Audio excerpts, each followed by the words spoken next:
Bom dia, temos aqui a Aruan de Abreu Santos, Gustavo de Castro, Daphne e Raquel. Tudo bem? Alguém me ouve? Está tudo ok? Quem está me ouvindo aí para me dar um retorno? Raquel está sem microfone, Raquel. Rodrigo chegando. Alguém está me ouvindo? Bom dia, professor Raquel está respondendo. Te escuto, sim. Daphne dizendo que me escuta. Raquel também, não é? E Manuela acaba de entrar. Bom dia, Manuela, tudo bem? Bom dia, professor. Bom dia, pessoal. Bom dia a vocês todos. Bom, estamos no horário, né? E hoje vamos continuar a conversar sobre temas que são provocantes dentro de determinada situação. Por exemplo, eu agora estou trabalhando com um livro muito interessante. Eu não vou recomendar para... Quer dizer, recomendar eu recomendo, mas não vou pedir o acesso de vocês, porque ainda não conheço nenhuma versão em português, né? Mas esse livro daqui ele vai aparecer, eu não sei como, na verdade, transpor, porque ele está invertido na imagem, né? The Cost of Rights. Esse é uma abordagem bem interessante, é uma recomendação de leitura de aprofundamento, né? E ele parte da ideia de que todos os direitos têm um custo, né? Todos os direitos têm um custo. Isso é uma coisa, é uma tese sustentada pelo autor e demonstrada em vários momentos. Eu não vou discorrer sobre eles, mas vejam o seguinte: um dos primeiros casos que ele aponta é uma questão de que aparentemente foi uma discussão que se travou na Suprema Corte americana sobre a liberação ou não do aborto, né? E aí vocês diriam, não, mas isso aí não envolve... E aí foi o que um juiz da Suprema Corte disse, mas e aí, os estados vão bancar o aborto das mulheres? Vai ser custeado pelo Estado? E aí o juiz responde, disse, não, não temos... o que nós estamos dizendo é de que as mulheres ficam liberadas para abortar até 8 semanas, alguma coisa assim, né? E nós não estamos nos comprometendo, não estamos gerando despesas para os estados, não estamos fazendo nada. Ao que um dos juízes da corte disse, bom, então vamos reescrever aqui o nosso pronunciamento. Fica liberado o aborto para as mulheres ricas. Aí todo mundo se assustou. Ele disse, porque se a mulher pobre não vai ter acesso, vai ter que bancar o aborto e ela não tem recursos, nos Estados Unidos a medicina é muito cara, né? Os internamentos hospitalares, os procedimentos são muito caros. E se ela não tiver acesso gratuito, ela não vai poder pagar. Então, ela nessa não pode abortar. Então, as mulheres ricas fica assegurado, às mulheres ricas fica assegurado o direito do aborto, né? Pode parecer um paradoxo, mas tem um fundo de realidade, né? Então, o subtítulo do livro é exatamente Why Liberty Depends on Taxes. Por que a liberdade depende de tributos? Por que não há direitos absolutamente gratuitos, né?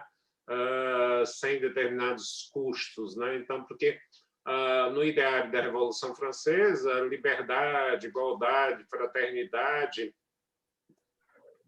eram consideradas situações que não envolviam custos. Todavia, a demonstração muito interessante do autor é de que todos os direitos envolvem uma dimensão econômica, né? Nós não podemos imaginar que há direitos inteiramente gratuitos. Isso quebra um paradigma tradicional de que, olha, ao permitir que se faça isso, isso não custa nada, não gera despesas, quer dizer, e aí a própria Constituição fala ainda em projetos de iniciativa do Executivo, aqueles que gerem despesas. Mas eu quero saber se dar o nome a uma placa-rua, pelo menos não custa o dinheiro da placa, ou vai ser uma rua sem placa, não? Quer dizer, vamos imaginar, olha, você vai fazer, vou denominar a rua da faculdade, mas não vai poder ter placa para não gerar despesas, né? Para não gerar, na verdade, algum tipo de despesa. Bom, a liberdade de reunião, se você quiser, na verdade, se reunir, há de ter alguém que garanta essa liberdade. Então, não adianta você dizer, bom, eu não envolvo meu aparato policial para lhe garantir nenhuma liberdade de expressão, ou de reunião, ou de alguma coisa, né? E mais, aí temos um aspecto muito interessante. Eu estou trabalhando, gente, só para que vocês possam se habituar, que é uma das coisas que mais me fascinam no direito são os hard cases. Eu sei que a expressão não é muito familiar no Brasil, mas seriam, vamos traduzi-la por casos difíceis, né? Casos que não têm uma solução muito pronta, muito imediata, né? E isso é o que, na verdade, faz a beleza do direito, são os hard cases, né? Você aprende a desenvolver um raciocínio a partir dos casos complexos, né? A partir dos casos com um grau de complexidade que provoquem o seu raciocínio. Por exemplo, a liberdade, a inviolabilidade do domicílio envolve a inviolabilidade, olha a pergunta cretina, a inviolabilidade das áreas embaixo da ponte, onde moram muitas pessoas, quer dizer, ali pode ser considerado domicílio, ou, na verdade, hoje já existem, digamos, uma figura, a arquitetura hostil pode ser vista. Então, o que a gente chama de arquitetura hostil? Em São Paulo, eles resolveram colocar, já estão retirando, depois de muitos protestos, várias pedras estrategicamente postas embaixo das pontes, dos viadutos, para que as pessoas não consigam, na verdade, se deitar, não é? Quer dizer, uma visão extremamente limitada. Isso nós temos chamado de arquitetura hostil, né? Quando vocês veem bancos de praças totalmente delimitados pelos lugares de você sentar, mas eles têm, na verdade, aquele suporte, aparentemente seria um suporte para dar apoio às mãos, mas não, é para impedir que alguém deite na vertical, né? Ou, perdão, na horizontal. Né? Então, olha aí um tema fascinante. A arquitetura hostil e a inviolabilidade do princípio da dignidade humana. Né? São temas porque, gente, nós temos que pensar fora da caixa. Se vocês disserem qual é o conteúdo disso, eu não estou tão preocupado com o conteúdo, não. Eu estou preocupado em que nós aprendamos a aprender, que nós possamos aprender a aprender. Isso é muito básico. Cada dia eu estou, na verdade, aprendendo coisas novas. Na verdade, eu estou trabalhando com raciocínios novos. E, por exemplo, eu vou tentar quebrar um paradigma ou tentar mexer com a cabeça de vocês, por favor, gente, o professor passou alguma atividade na semana passada? Não, ainda não passei nenhuma atividade, estamos assim, e aí vocês vão me chamar de americanófilo, não, mas num warm-up, um esquentamento, né? Seria um trabalho muito mais de que eu quero a atenção de vocês para desconstruirmos um bocado de coisinhas, umas minhoquinhas que botam na cabeça da gente e que a gente vai... porque o método da faculdade é um método... Bom, eu poderia ser gentil e generoso dizendo que é um método buarquiano, de Chico Buarque de Holanda. Em O Cotidiano, ele diz assim, todo dia ela faz tudo sempre igual, me sacode às 6 horas da manhã, me sorri um sorriso pontual e me beija, quem dera, com a boca de hortelã. Né? Então, todo dia ela faz tudo sempre igual, me sacode às 6 horas da manhã, e alguma coisa, algumas variações, diz que está me esperando para o café e essas coisas, e aí Chico faz uma... assim como faz toda mulher. Chico, aliás, é uma das pessoas, a relação entre direito e arte, para mim, é muito importante, porque os poetas conseguem dizer as coisas com mais simplicidade do que os juristas, né?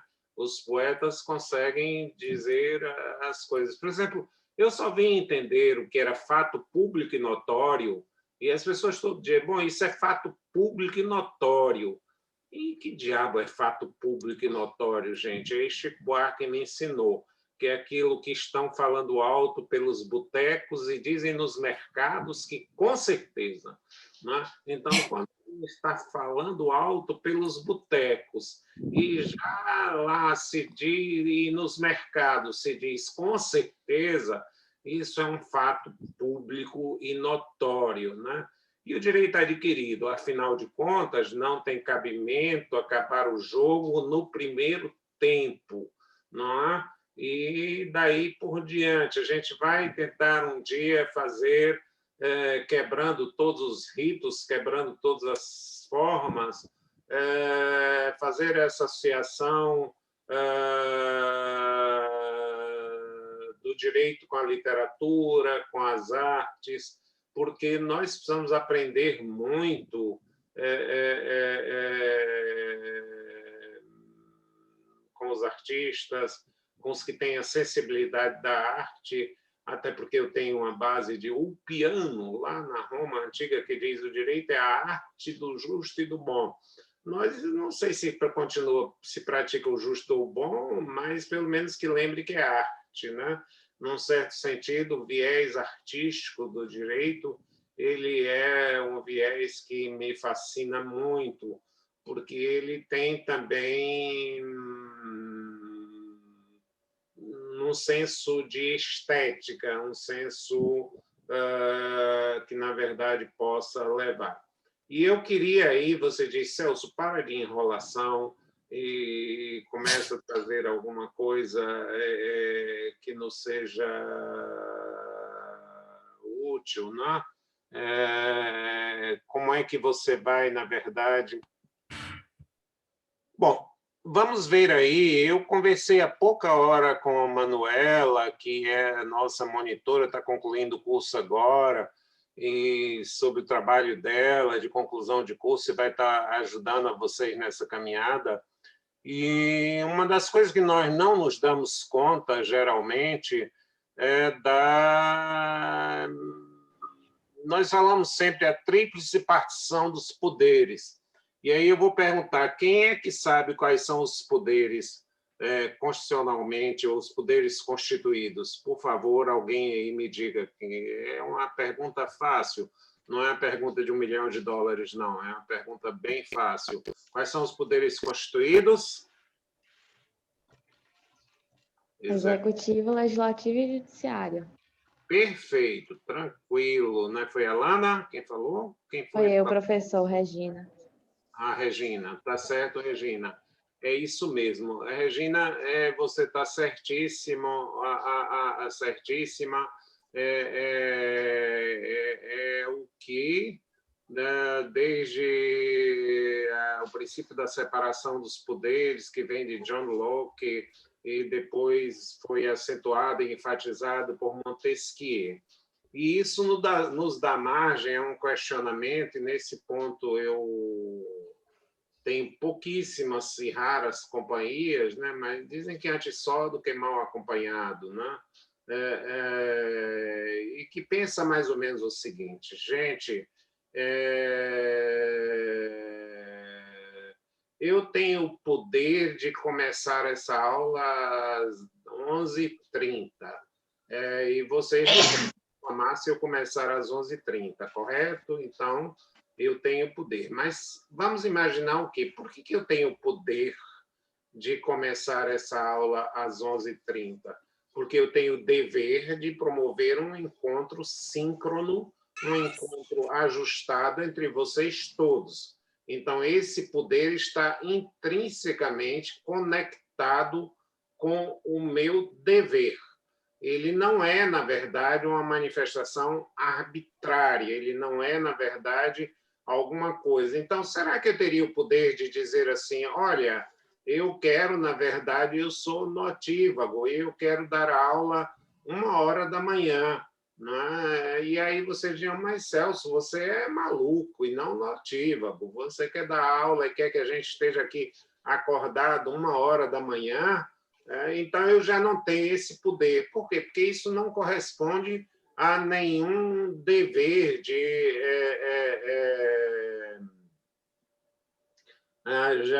nós não temos nenhum dever conectado a essa opção, entre aspas, a essa questão. Não é? Então, já houve uma faculdade que foi fechada no vizinho e bom estado de Sergipe, eu adoro Sergipe, antes que alguém diga, opa, eu sou sergipano, né? E eu acho que a cidade de Aracaju é bem mais limpinha do que Salvador e tal, mas lá montaram uma bela de uma faculdade que funcionava das 5 às 8 da manhã. Por quê? Porque o prédio era utilizado para uma padaria, devia ser assim, Faculdade Doces Sonhos, né? Alguma coisa assim, né? Já que ela era... Então, não faz sentido você programar um ensino às 5 horas da manhã, porque ele não está conectado a nenhum dever, né? Não está conectado a nenhum dever. Se o guarda de trânsito tem o poder de lhe parar e de fechar o trânsito, poxa, você está me importunando na hora que eu estou com pressa, é porque ele tem o dever de, na verdade, organizar o trânsito de carros e de pessoas. Ele tem o dever de organizar o trânsito de carros e pessoas. Se ele, por exemplo, parar esse trânsito 2h da manhã, e você vai dizer, mas, puxa, por que você está me parando às 2h da manhã? Não interessa, eu sou o guarda, o problema é seu, né? Isso não existe, quer dizer. Então, o desafio que eu ponho para vocês é o seguinte, será que é possível existir algum poder que não esteja conectado a um dever? Será que existe, que, na verdade... para os que gostam de futebol, por exemplo, o árbitro tem o poder de dar cartões amarelos e até cartões vermelhos, né? Mas será que ele tem o poder para satisfazer o ego dele? Toma, miserável, eu já não gostava de você, você vai ganhar um cartão vermelho. Não. O cartão que ele tem que dar com modicidade, com parcimônia,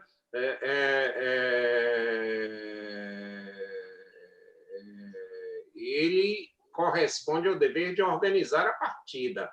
Até porque, se ele administrar vários cartões vermelhos, o jogo não continua. Ele vai interromper o jogo se ele não usar com a necessária parcimônia. Olha a piada aqui, no me fugiu.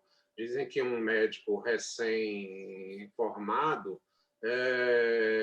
recebeu uma orientação de um seu tutor numa residência, onde ele disse administrar o medicamento segundo a necessidade do paciente e com parcimônia.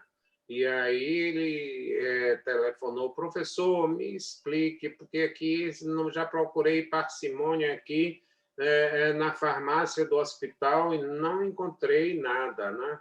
Não encontrei nada. Ele disse, não, você tem que procurar no dicionário, não é na farmácia, né?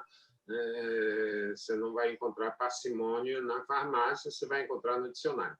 Então, por que o poder, ele, na verdade, ele não tem estrutura própria? Ele não tem, ele decorre sempre de um dever. Toda vez que você se encontrar diante de alguém que exerce o poder pelo poder, pode chamar a ele de narciso. Ele é um narcisista. Ele quer, na verdade, se projetar como imagem sobre o poder. Vamos transpor isso para a sociedade primeira que nós conhecemos, que é a família. Nossos pais, nossos educadores podem nos impor regras e sanções que vão diminuindo à medida em que nós amadurecemos, mas por que eles podem, na verdade, fazer essas vedações? Para cumprir o dever de nos educar, para aprender a dar um não, para que eu possa, na verdade, ter um sim. E essa é uma questão muito importante. Você vem falar de sim, de não, sim, porque o direito é o direito do não, normalmente. Não faça, não pise na grama, não ultrapasse o sinal, o direito é um direito do não. E ele parte de um suposto de que o não só é realista na medida em que eu tenho um sim interiorizado, na medida em que eu tenha um sim interiorizado. Vou pegar aqui um pouquinho de água, gente. Aliás, tem um café aqui também. Vou primeiro tomar um café, depois eu tomo água. Então, Gostei da caneca, professor. Da caneca. É verdade, né? Tá vendo? Personalizada. Tá vendo? É uma caneca personalizada, né? Eu gosto de tomar café em caneca. É mais prática. As pessoas inventam a xícara e não sei o que lá. Eu adoro a ideia da caneca. O inventor da caneca é genial, né? Porque ele dá... Agora, professor, poderíamos fazer uma pergunta do tipo, será que a autoridade ou a pessoa poderia exercer o seu poder além do dever legal imputado a ela? Assim, você está perguntando, a autoridade pode simplesmente mandar por mandar, mas ok, ela tem que seguir um dever, mas poderia ela ir além desse dever, né? Bem assim, interessante a pergunta. Você que e acho que isso envolve a questão do meu tema, né? Será que poderia ir além, né? Em prol aí do interesse público, poderia se basear em algo mais, em algum fundamento legal, né? Hein, pessoal? O que vocês acham? Qual é a ideia de vocês entre a relação? Vamos discutir hoje, e eu acho que isso é muito importante, a relação entre poder e dever. Quem é que quer colaborar aí? Aqui eu estou vendo uma mensagem de Alana. Teoricamente, não, assim como ainda é sobre o tema, não deve ser exercida com responsabilidade o poder, não deve ser exercido sem um direito sustentando. Não sem correr em crime, imagino. É verdade. Vejam, eu costumo fazer a seguinte... Vejam, o dever não precisa ser legal. E a legalidade é uma das lentes pelas quais eu vejo o direito. Mas a confiança também é uma das óticas pelas quais eu percebo o direito.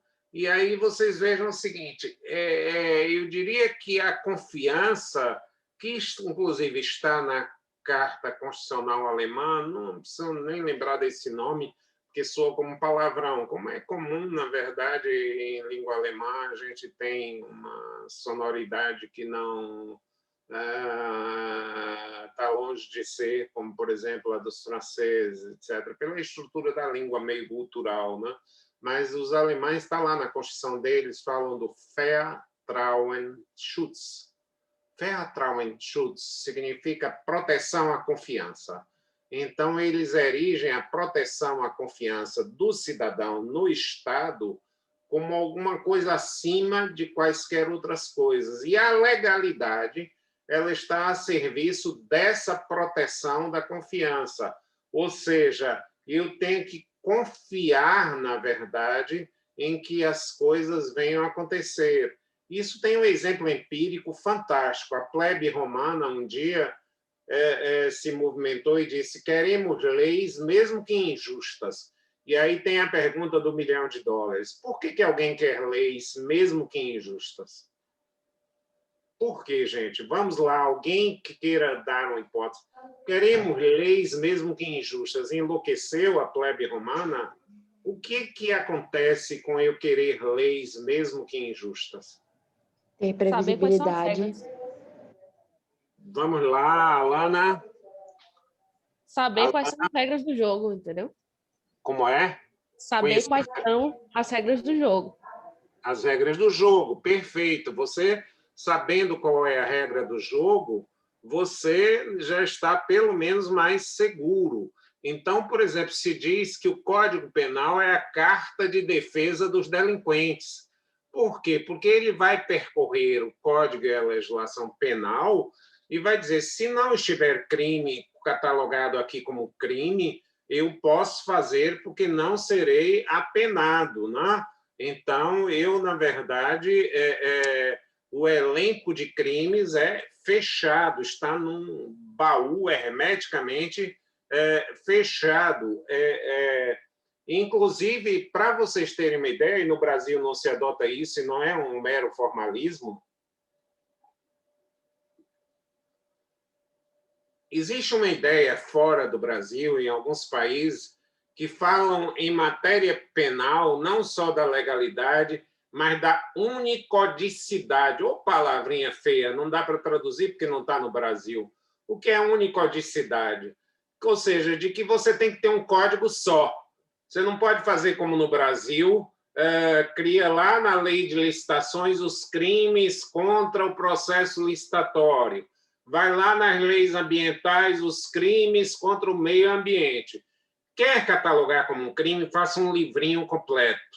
Quer dizer, então, hoje, você não tem essa regra. Mas por que faça um livrinho completo? Para que você possa saber que o contínuo das licitudes vai ser interrompido pelo descontínuo de ilicitudes. Ou seja, de que há uma relação que, logicamente, é possível quando eu digo tudo que não está proibido está facultado, mas eu não posso dizer o contrário, né? Quer dizer, eu não posso dizer que tudo que não está facultado está proibido, né? Quer dizer, tudo que não está proibido está facultado, mas tudo que não está facultado não significa que seja proibido. Então, vejam, se eu tiver a certeza, e isso é levado a uma seriedade muito grande em determinadas áreas repressivas, Eu estou gostando que a turma está participando, gente. O mais importante disso tudo aqui não é o conteúdo, é a capacidade de raciocinar. Inclusive, Paulo trouxe uma questão importante aí no chat. Ele botou, e o ativismo judiciário? Né? Muito bem. Que acho que traz diga. Um pouco da... Não, que eu acho que traz um pouco, né, assim, da resposta do... Será que a autoridade poderia, além do seu dever, não digo nem do dever legal, né? Dever jurídico, vamos chamá-lo assim. Não, a questão de Paulo é bem interessante. O ativismo judiciário, ele, na verdade, nasce também de um vácuo do poder legislativo, né? Quer dizer, ele, na verdade, só há primeiro vamos enfrentar tanta coisa que a gente tem para desmistificar que a gente não consegue. Porque, vejam o seguinte, as leis elas têm um problema que eu não sei se Freud consegue explicar, mas elas não têm infância. Elas não têm infância. Por exemplo, você pega o Código Civil, que é de 2002, mas desde 75, de 1975, que esse código tramitava no Congresso Nacional. Então, quando ele chega em 2002, ele chega com 27 anos de atraso. Então, vejam, é o que Savigny já falava da revolta dos fatos contra os códigos. Quer dizer, os fatos vão se alterando e há necessidade de que um judiciário acompanhe e flagre esses fatos, embora ele não possa, na verdade, ultrapassar das balizas, mas ele tem, digamos, uma leitura que deve ser contemporânea de determinadas situações. Ele deve ter uma leitura contemporânea de determinadas situações, não é? Que eles vão, na verdade, por exemplo, as evoluções de direito de família se devem mais ao judiciário do que ao legislativo, né? Então, elas se devem mais ao judiciário do que ao legislativo, não? Porque, às vezes, os juízes começam a sentir, por exemplo, a questão da homoafetividade, a questão dos direitos dos gays, a questão do direito dos casais não heterossexuais, isso tudo é construído a partir de uma leitura social. A questão é de quando, por exemplo, o judiciário, aí homenageando o belíssimo raciocínio de Paulo, é quando o judiciário dá uma de Hermes. Hermes era um cara muito safado. Hermes era um cara bastante safado, era um semideus, né?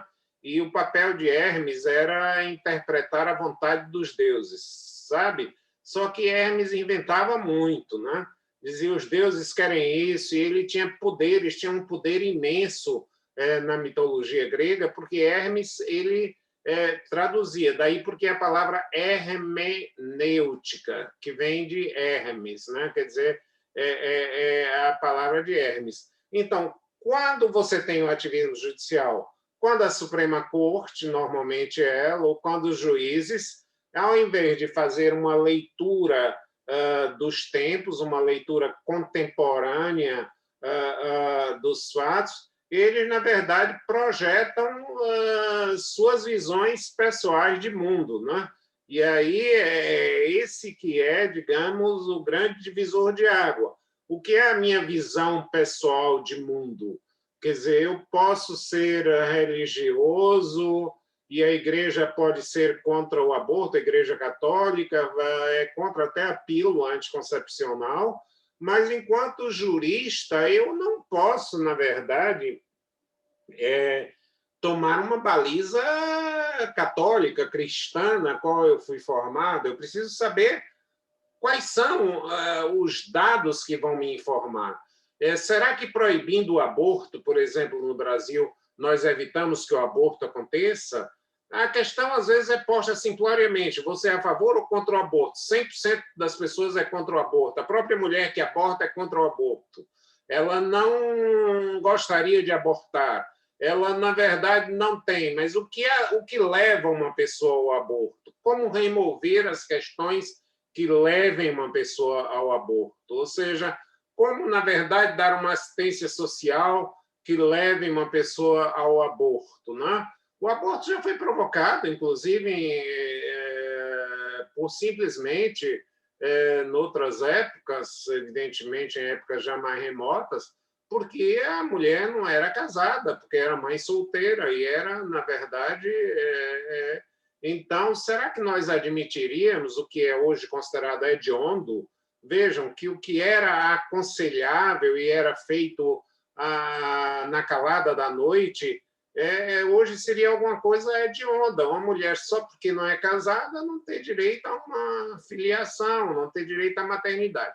Mas proibir o aborto evita o aborto? Essa é uma pesquisa estatisticamente que tem que ser feita à luz de um outro conhecimento que se chama jurimetria, medir os efeitos da norma. Ou seja, que efeito a norma jurídica produz? Ou seja, se eu liberar o aborto, eu aumento, eu incentivo as pessoas a abortarem? Duvido muito. Duvido que alguém, na verdade, meu sonho de mulher é abortar. Meu sonho de mulher é engravidar e abortar. Isso soa paranoico, né? Quer dizer, eu nunca vi ninguém que sonhe, mesmo aquelas que tinham, graças à nossa formação das historinhas infantis, que são altamente pornográficas, tem até um príncipe podófilo, não confundir com pedófilo. Ele amava os pés. E aí ele queria encontrar a mulher que o sapatinho desse nos pés, né? O príncipe encontra a Cinderela, e a Cinderela perde o sapato na festa, e o príncipe sai com aquele sapatinho, buscando alguém que ele vai se casar desde que o pé se adapte àquele sapato, né? Então, as histórias infantis são um pouquinho complexas, deviam ser proibidas para crianças, né? Deviam ser proibidas para crianças, né? Elas deviam ser proibidas para crianças, né? E gatas borralheiras, quer dizer, as mulheres já eram do borralho mesmo, da sujeira, e daí por diante, né? Eram cenas absolutamente... até músicas que ficaram tradicionais no folclore, como Atirei o Pau no Gato, quer dizer, hoje você diria, mas o gato não morreu. É uma coisa dentro dessa situação. Então, vamos, na verdade, lembrem de uma palavra, essa escrevam no caderno, consequencialismo. Consequencialismo. Gente, não há por que esconder-se a ideia do consequencialismo, porque, na verdade, alguém que não projeta as consequências dos seus atos é considerado insano, é considerado louco, né? Alguém que não mede a consequência dos seus atos é inimputável. Ah, Celso, mas o que tem a ver isso com o Supremo Tribunal Federal? Eu adoro, já disse a vocês, que os hard cases, os casos complexos, e vou contar a vocês uma historinha, né? Vou contar a vocês uma historinha. Gente, eu fico seriamente preocupado porque meu estilo de expor é propositadamente desorganizado. Eu quero provocar em vocês uma tempestade cerebral. Ou seja, na verdade, eu já usei muitas expressões, o brainstorm, uma tempestade de cérebro muito mais do que passar aquela ideia velha assim formada sobre tudo, que é a frase que eu adoro do Raul Seixas, né? Então, eu na verdade, estou muito mais preocupado em mexer com vocês, com a cabeça de vocês, com os conceitos que estão formados em vocês, do que em pegar o manual, ato administrativo, é isso. Vamos pegar assim, claro, porque vocês um dia podem querer fazer concurso e vão ter que usar o método da faculdade, que é o método da ruminação. Você aprende na aula e devolve na prova, né? Os ruminantes fazem isso, né? Quer dizer, você aprende, o professor só quer com as palavras dele, isso com os palavrões dele, vai lá que seja, né? Então, o que é consequencialismo? Vamos pegar um hard case. Supremo Tribunal Federal há 2 anos. Supremo Tribunal Federal há 2 anos. Decidia a questão da criação do Instituto Chico Mendes da Biodiversidade, ICMBio. O que houve, na verdade? Qual é a causa mais remota da criação do ICMBio? Num dado momento, o IBAMA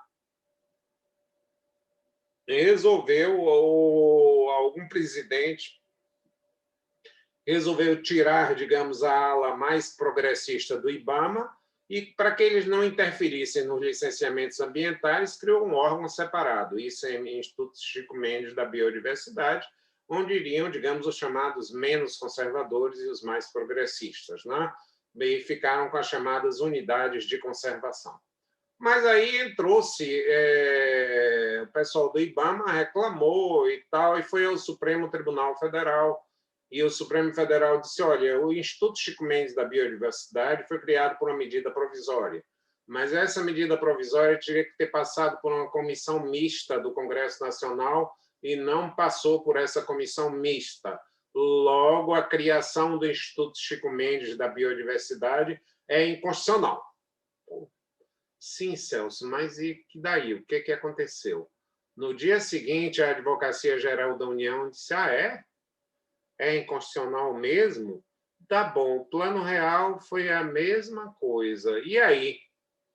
E agora, José? O que é que eu faço diante disso? Eu já disse que tinha que passar por uma comissão mista do Congresso Nacional. Nem o Instituto Chico Mendes, que poderia ser levado na fogueira das vaidades, mas agora você, de uma hora para outra, e numa canetada só, dizer que o real já não mais existe,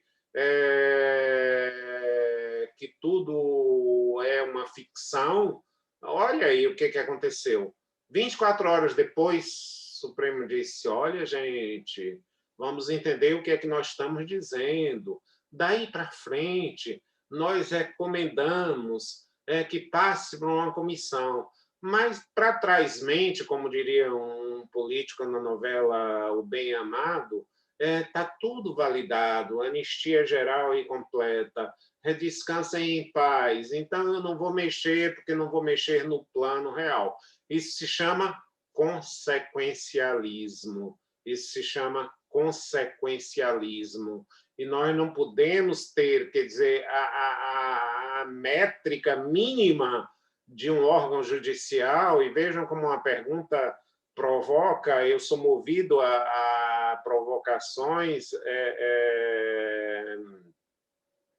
na verdade, Paulo volta aqui com a questão do tipo de ativismo da 13ª Vara e do MP da República de Curitiba, sim, aí é um ativismo absolutamente descontrolado, ideológico, por todas as situações, os diálogos secretos entre altos membros do Poder Judiciário e do Ministério Público nas confabulações, isso, na verdade, é um caso mais do que ativismo, é um caso de irresponsabilidade judicial, né? Um caso de irresponsabilidade judicial.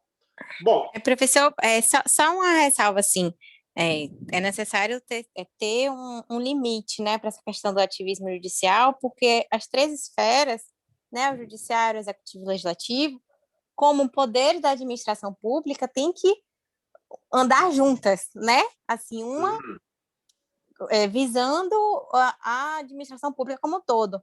Mas a partir do momento que há uma exorbitação, né, de limites, aí entra a questão, né, do será que pode ir além do seu dever? Agora, Manuela, isso você sempre traz provocações bem interessantes. Aliás, aqui temos, quando a lei é clara, onde entra o ativismo. Olha,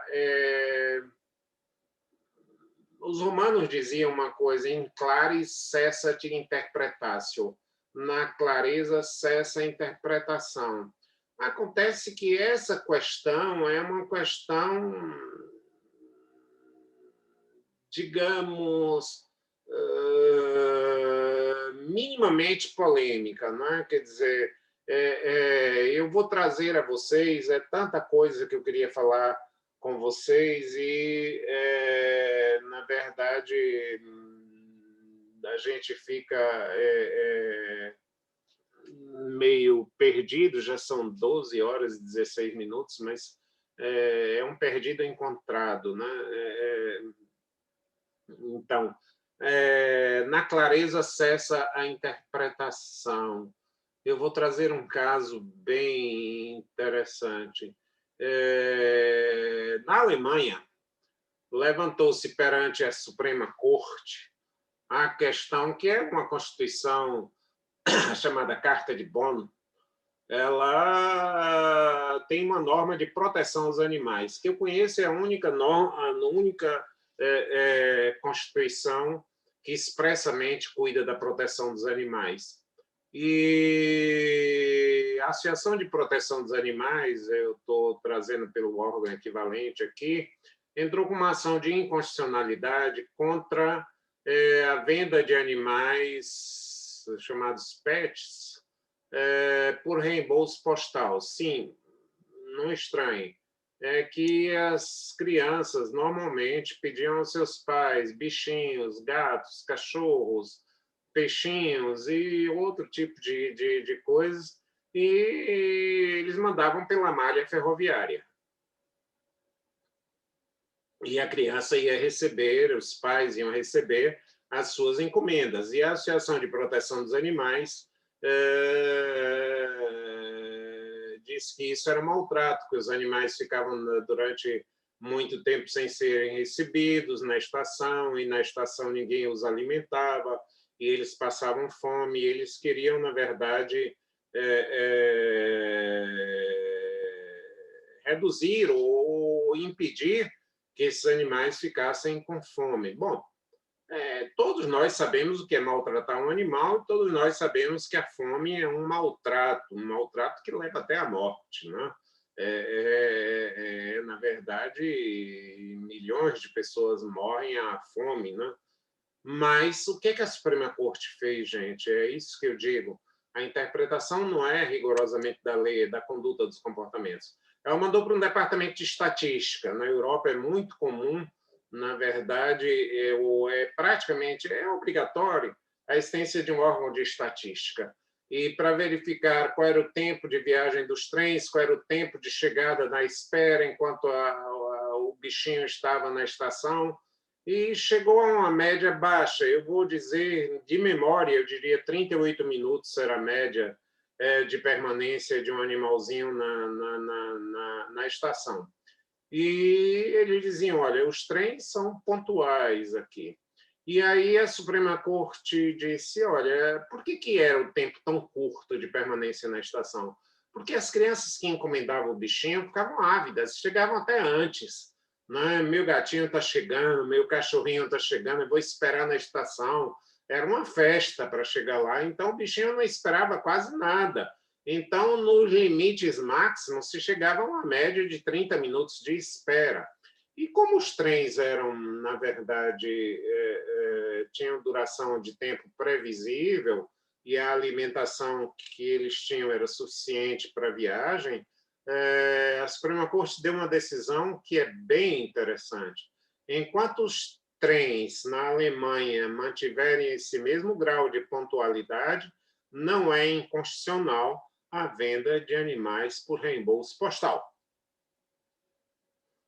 Vejam que a interpretação ela é muito mais do que a interpretação da lei.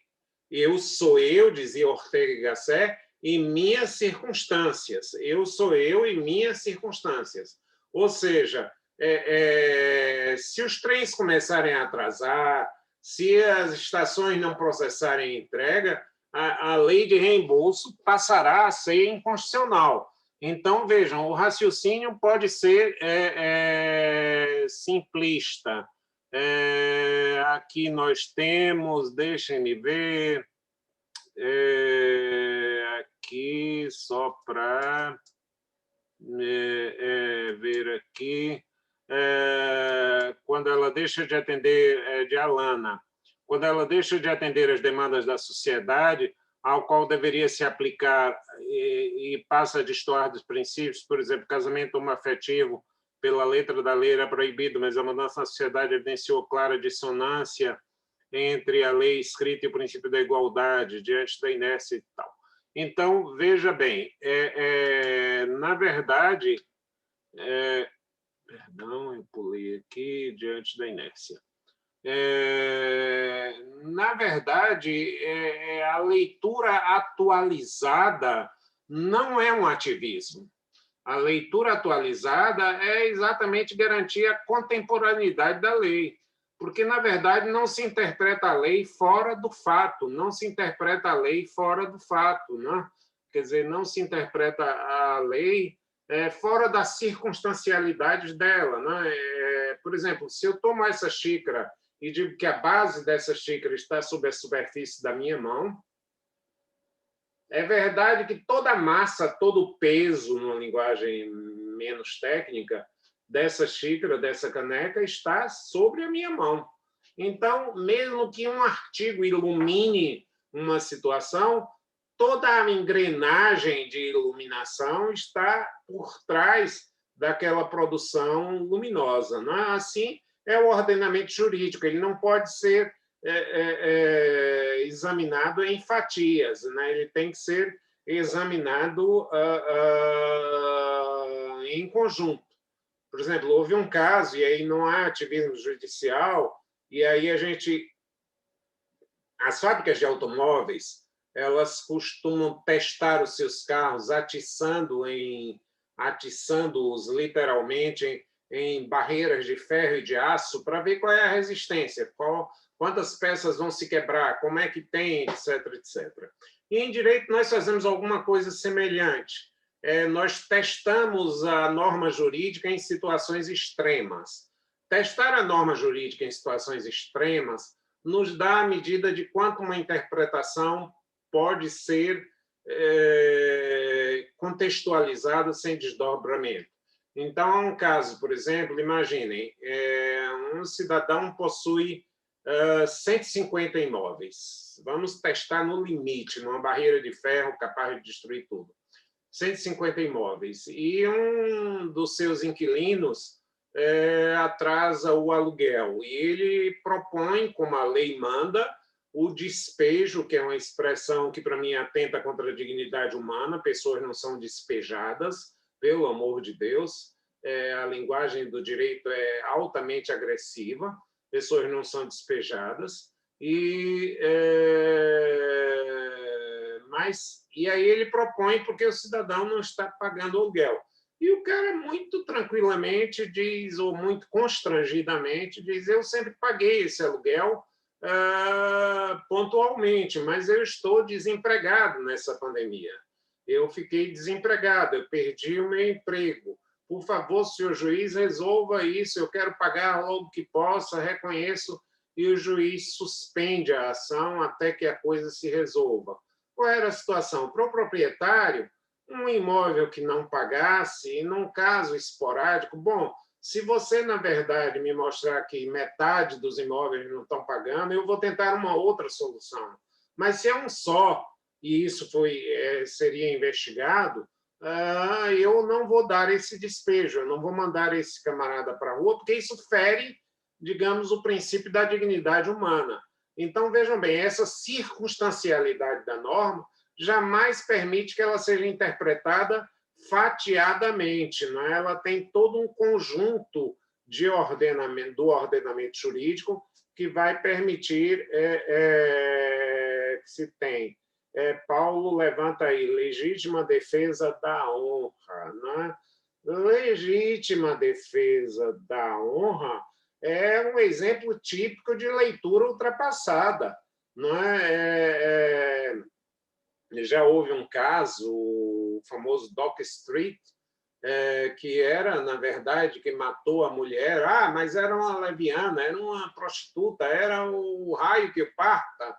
E ele aí matou em defesa da honra, se lava com sangue, e etc, etc. Droga, se separe, vá cuidar da sua vida e deixe ela cuidar da vida dela. Não é? Então, essa leitura contemporânea dos fatos, ela é, na verdade, própria do direito. Não vamos confundir leitura contemporânea. Então, hoje já não se aceita a legítima defesa da honra, porque ela, na verdade, se tornou old-fashioned, se tornou ultrapassada, se tornou completamente não condizente com a forma de percepção da sociedade dos fatos, né? Como foi construído o princípio da insignificância. Subtrair coisa alheia móvel é furto, mas ninguém vai levar às barras do tribunal alguém que levou uma caneta Bic da repartição, até porque Bic é res nullius, é coisa de ninguém, né? Todo mundo vai pegando, ela bota no bolso, e carrega e vai e tal. Então, na verdade, subtração da coisa alheia móvel, ela, na verdade, tem um termo, né? Legítima defesa da propriedade, está certo. E o cara levou um seu livro, e para ele não levar o seu livro, você dá um tiro nele. Obviamente que há um excesso. Tá bom, é melhor você perder o livro do que perder uma vida. Então, essa questão da ferramenta da proporcionalidade, ela é muito importante. Só para a gente não deixar sem fecho aquela questão do poder e do dever. Quem controla o poder não é outro poder, mas é o dever. Toda vez que o meu poder extrapolar do meu dever, eu terei um excesso de poder. Eu me lembro da minha professora de ciências, que ela dizia: os líquidos tomam a forma do vaso que o contém. Não é? Os líquidos tomam a forma do vaso que o contém. Eu vou tomar uma água em homenagem a esse exemplo. Não? Mentira, porque eu estou com sede. Aqui, geladinha, para dar inveja a vocês, tá? Numa garrafinha térmica, tá? Para garantir a minha aguinha bem fria, né? Tudo. Então, se o líquido toma a forma do vaso que o contém, se eu colocar essa água numa xícara, ela toma a forma da xícara. Se eu colocar essa água numa bacia, vai tomar a forma de uma bacia. Então, se o líquido toma a forma do vaso que o contém, os poderes tomam a forma do dever que o contém. Então, não há poder que deva se exceder do dever, e a questão é identificar-se o dever, e que deva estar fora do dever. Já os franceses falam do détournement de pouvoir, desvio de poder, desvio de finalidade, quando você aplica a norma fora dos deveres que estão previstos. Ora, se quem controla o poder é o dever, se quem controla a forma do líquido é o copo, por que eu tenho que teorizar sobre os poderes e não sobre os deveres? Não seria mais lógico, como a Constituição Portuguesa, por exemplo, fala, e por isso que eu não faço piadas de português, porque a Constituição Portuguesa, depois que ela aboliu a expressão poderes e passou a falar de função, então eu quero ter uma função legislativa, que até precisa usar de poderes, uma função judiciária, uma função executiva. E eu disse, olha, os portugueses estão à frente de nós. E eu já não conto mais aquela piada velha que eu contava, diz que o cidadão, e agora, então, nesses tempos de voo, um português vira e diz assim, por favor, eu gostaria de saber quanto tempo se gasta daqui para minha Lisboa. E a moça gentilmente diz, 1 minutinho só, muito obrigado. Então, as universidades portuguesas são tão eficientes que conseguem até formar lusitanos. Então, gente, pelo amor de Deus, isso é absolutamente incorreto. Se os meus amigos e colegas de Coimbra descobrirem isso, rompem o convênio que nós temos com eles, hein? Mas é aquela brincadeira de quem gosta muito, né? Eu não chamo nem Lisboa, eu chamo Lis ótima, né? Então, vamos valorizar menos o poder e valorizar mais o dever. A sociedade está, na verdade, é incrível que a Constituição fala dos direitos fundamentais, mas não fala dos deveres fundamentais. Vejam, o que vai balizar o dever, o poder, é o dever. E aí, por favor, lembrem-se, eu tive essa lição, da diferença entre corpos luminosos e iluminados. O Sol é um corpo luminoso e a Lua é um corpo iluminado. Ela não tem luz própria. O dever é um corpo luminoso, mas o direito é um corpo iluminado. Ele recebe, e aí eu gostaria de ser original, mas não sou, recebe os raios da doverosità. Que palavrão é esse? Teoricamente, do italiano, deveridade, mas deveridade é uma palavra tão feia. Se vocês acharem uma tradução melhor, doverosità, deveridade, não é? A ideia de que quem ilumina os direitos é o dever, quer dizer, eu tenho que, na verdade... Então, na esfera pública, na esfera de direito administrativo, não há poderes que não sejam deveres. Então, não é diferente da relação privada, onde alguém me deve R$ 10 e eu decido cobrar ou não. Mas se alguém deve um tributo, eu tenho que cobrar ou abolir o tributo se ele é inadequado. Então, essa simbiose entre poder e dever é algo bem específico das relações de direito público, né? Eu vou entrar aqui, como sempre faço, no que ocorrer, né? Onde vocês podem fazer considerações. Podem sempre, a qualquer momento. Eu, aliás, nunca me conformei com aquela ideia dos padres, quem tiver algum impedimento que fale agora ou se cale para sempre. Quem tiver algum impedimento que fale agora, que fale depois, que fale 3 aulas depois, que fale depois do curso, que fale depois de formado. Quem tiver alguma dúvida, na academia e nos botecos, nada transita em julgado, tá? Ou seja, nada é definitivo, né? Nada, na verdade, nada será como antes quando nós somos mutantes, né? Nada será como antes quando nós somos mutantes. E aí, como é que estão vocês nessa bagunça chamada de aula? Está bem? Está dentro das expectativas? Está curioso? Quem queria dizer alguma palavra? Você, Alana? Para mim, estou superando expectativas, assim. Geralmente, o curso de Direito, pela minha experiência, é muito mais técnico e não aborda tanto esse ponto de vista mais prático. Eu tenho uma outra formação também, eu sou economista, e eu sempre senti essa falta no direito. E nessa aula aqui está superando minhas expectativas justamente por isso. Essa preocupação em trazer o direito mais para a realidade e sair da ideia do poder da caneta. Não adianta nada a gente ter uma caneta se o que ela escreve não tem É verdade, Alana. esse impacto, não fala diretamente com a realidade que a gente vive. É verdade, Alana. Obrigado pelo depoimento. Eu acho que é exatamente esse o propósito. O que eu estou tentando medir? A eficiência da aula. O que é eficiência? É, na verdade, saber a meta que eu me proponho e a meta que eu vou alcançar, não é?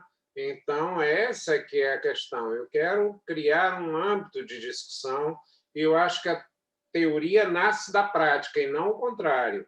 Eu não posso criar uma teoria que não nasça da prática. Então, se eu disser a vocês o que são os poderes ou teorizar sobre os poderes, não tem o mesmo charme de você descer na anatomia desses poderes e conseguir vê-los na experiência conectados com os deveres, né? Vamos ver aí quem está calado. Rodrigo Toledo. Estou escolhendo aqui na tela para ver se alguém vai responder. Não, Daphne? Fernando? Quem quer falar aí? Professor, bom Oi. dia. Só gostaria de dizer que eu estou arrependido de ter me atrasado para essa aula, que realmente gostaria de ter pego ela desde o início para poder participar mais. Mas estou adorando e quero agradecer pela explanação, assim, bem comprometida mesmo com um bom início de curso de todo mundo. Valeu, eu acho que isso daí foi Pedro, né? Esse depoimento foi de Pedro, eu não localizei bem. Matheus, acho que quer falar. Matheus? Oi, Matheus, quer dar uma opinião? Sou eu? Não, Sim, não, professor, Matheus estava só Assis. anotando aqui. Como é? Matheus, não te ouvi. Oi, Matheus, agora te O ouço. que eu tinha para falar, assim, mais, acho que tá dando para ouvir. O que eu tinha para falar mais, assim, não sei, enfim, porque foi tanta informação e algumas opiniões que eu até guardava, assim, né, da gente entender. Enfim, pelo um pouco, né, eu acho que a gente, enquanto estudante de direito, está preso um pouco, né, do que é lei, do que é certo, do que é errado, né, dentro de Uhum. importante a gente fazer uma outra discussão, assim, né? Tipo, e principalmente em direito administrativo, sobre o que significa esse poder discricionário e o que significa o que a gente está assistindo hoje, né? Essa afirmação das instituições estão funcionando normalmente, se a gente não estivesse passando há mais de um ano por uma situação, enfim, revoltante, desumana, assim, sabe? E aí eu fico muito, né, frente à realidade que se coloca e frente à lei estabelecida que a gente tem, como é que a gente consegue fazer um diálogo e como é que a gente consegue fazer com que essa lei conta essa realidade, evidentemente é uma realidade complexa e que a lei, ela por ela mesma, não vai conseguir dar todas essas respostas, mas... Perfeito, tá ótimo. Parece que tínhamos aí alguém. As observações, eu fico... Isso, sabe? Esse confronto do que está legalmente estabelecido e o que na prática se coloca. Isso, a revolta dos fatos contra os códigos, de que eu lhe falei, de que eu comentei na aula. Eu gosto muito dessa expressão, a revolta dos fatos contra os códigos. E como é que a gente vai resolver esse dilema, hein, Regina? Como é que a gente vai resolver esse dilema, Regina? Ah, espero poder aprender melhor com o senhor. Não, a gente aqui está participando, está construindo essa aula. Eu acho que eu quero ser só testemunha dessa aula. Eu sou um agente provocador, no melhor sentido da palavra, né? Eu estou, na verdade, gerando minhocas na cabeça de vocês, né? Estou tentando dizer, puxa, existe uma realidade fora da caverna, né? Existe uma luz no fim do túnel, existe uma possibilidade de pensar direito, né? E é a quebra, a gente... Vamos para o dicionário, há pouco tempo eu descobri isso.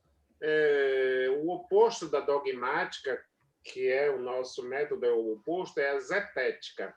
A zetética é o questionamento. Não acredita em nada do que eu digo, senão no que eu demonstro, né? Senão naquilo que efetivamente eu possa demonstrar a vocês. Mas eu tenho compromisso de não exceder de 1 hora, e esse tempo já se esgotou em 10 minutos, então só me cabe agradecer a vocês a presença, vamos fazendo os ajustes, o sistema de WhatsApp está funcionando, a Manuela e eu vamos estar resolvendo essas questões, se for um problema mais técnico,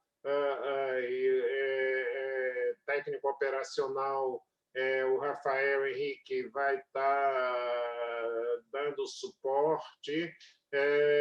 Se por acaso, espero que não haja, na sexta-feira, por exemplo, eu não pude, estava com a garganta inflamada, mas vocês sempre vão ter algum aviso, consultem o WhatsApp, porque se não houver aula, não vou deixar vocês em branco, vou avisar ou vou propor, etc. Agora, também vocês podem levantar esses temas lá, podem continuar e devem continuar esse debate no grupo de WhatsApp. Se depender de mim, inclusive eu tenho respondido algumas coisas de turmas passadas, né? Vamos aproveitar o que tem de melhor, fazer do limão a limonada. Claro que eu gostaria de estar presencialmente com vocês. Já que não é possível, vamos estreitar os laços, né? Vamos nos aproximar disso daí. Muito obrigado a vocês, tenham uma boa semana, que ela seja produtiva e valeu mesmo, adorei a participação, vocês são um grupo bastante interessado e é isso que nós queremos construir. Obrigado, Manuela, especialmente, que está como monitora, já foi monitora selecionada numa seleção difícil e agora está se mantendo como monitora voluntária já no último semestre do curso, né? Deixando as suas atividades para estar aqui com vocês. Obrigado, gente. Prazer, professor. Obrigada a você. Tchau, pessoal. Obrigada pela participação de todos também. Obrigado a vocês. Tchau, tchau, gente. Estou saindo. Tchau. Tchau, tchau. Tá.